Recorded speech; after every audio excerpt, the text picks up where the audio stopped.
जिल्ह्याचे अध्यक्ष आदरणीय शरद नाना हडे यांचा सत्कार आमचे हरिभाऊ वाहक शंकर गट प्रेमी आहोत. कॉल करायला पाहिजे होता.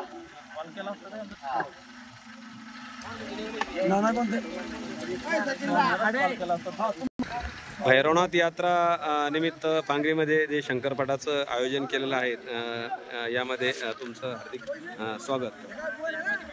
शेतकऱ्यांचा हा एक चांगला खेळ आहे, याबाबत थोडंसं सांगा. शंकरपट हा म्हणजे शेतकरी राजाचं मनोरंजन. तसेच शेतकऱ्याला राबतो. बैल स्वतः काम करतात, स्वतःच्या लेकराला जितका जीव लावत नाही तितकं बैलांना लावतात. दुसरा विषय असा आहे की बाबा शेतकरी राजा हा आतापर्यंत शेतीत राबून त्यांच्या मनोरंजनासाठी कोणतेही खेळ ठेवले जात नाही. म्हणून हे शंकरपट शेतकरी राजाचा मोठा हा बैलांचा शेतकरी म्हणजे हा बैलांचा सर्व काय जे काय आहे ते सर्व शेतकरीचा बैल आहे. तर त्याच संकल्पनातून अखिल बैलगाड्या संघटना महाराष्ट्र जिल्हाध्यक्ष बुलढाणा या नात्यानं मी सांगतोय की आमचे जे बैल असतात ते स्वतःच्या लेकराला न जीव लावता, तसा स्वतःच्या लेकराला दूध देत नाही एका टायमाला, पण बैलाला दूध, काजू, बदाम सर्व सुविधा वगैरे सर्व मागील बंदी होती ती बंदी हटली आणि आमचे शेतकरी राजे सर्व खुश झाले. आणि आता हा शेतकरी राजाचा सोहळा ज्यापासून खुल्ला झाला त्यापासून सर्व शेतकरी खुश आहे. मी बोलू का?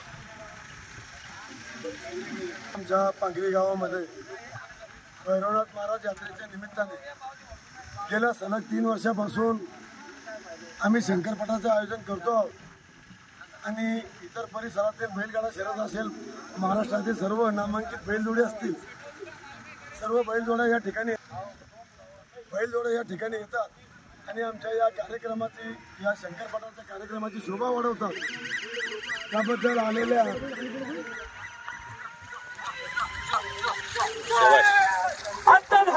जोडी 6 सेकंद 28 पॉइंट मध्ये आलेली आहे.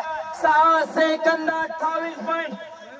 खल्लारा 5 गुंड त्यांचा दुर्गा होता आणि आमच्या या शंकरपटाच्या आयोजनामध्ये ते सहभागी होऊन आमच्या या कार्यक्रमाची शोभा वाढवतात. तसे का आलेले सर्व प्रेक्षक मंडळी आणि आज आपल्या या बुलढाणा जिल्ह्याचे शंकरपटाचे अध्यक्ष शरद नाना हडे यांचं सुद्धा आगमन व त्यांची बैलजोडी सुद्धा या ठिकाणी उपस्थित आहे. त्यांचं गावकऱ्यांच्या वतीनं, सर्व कमिटीच्या वतीनं मी या ठिकाणी स्वागत करतो आणि पुन्हा एकदा सर्वांना शुभेच्छा देतो आणि थांबतो.